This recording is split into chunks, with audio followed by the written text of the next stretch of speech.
Situé au service du développement rural de Uturua, le laboratoire de l'établissement vanille de Tahiti collectionne et distingue tous les types de vanille qui découlent de la Vanilla X tahitensis, autrement dit la vanille tahitienne. Pour l'instant, 30 variétés sur les 140 existantes en Polynésie ont pu être identifiées par l'équipe du docteur Sandra Lepers. On a déjà des variétés qu'on a sélectionnées parce qu'elles avaient une très très bonne qualité aromatique et qu'on peut déjà proposer aux producteurs en test, on va dire.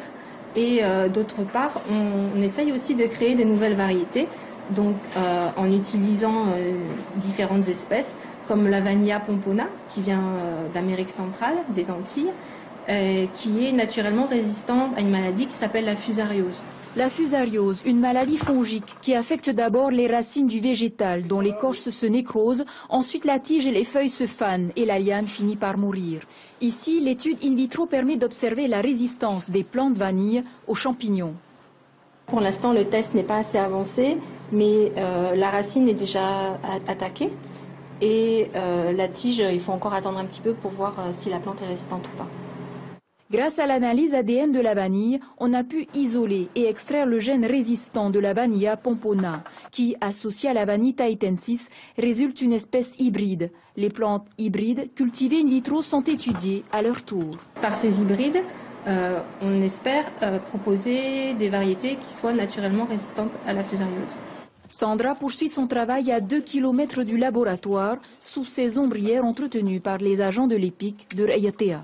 On est en train de procéder un peu au toilettage, dégager un petit peu les touffes. Comme tu vois, les touffes sont un peu trop épaisses. On essaie de provoquer pour accélérer la floraison pour qu'elle fleurisse un peu plus, un peu avant, quoi. Sur ces 208 heures, 120 types de lianes hybrides prolifèrent.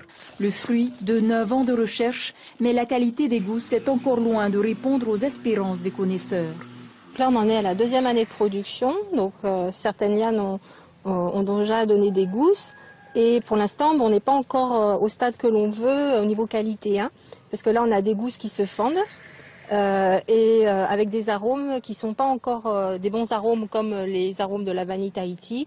Ce sont des arômes qui ressemblent un peu à la vanille pompona.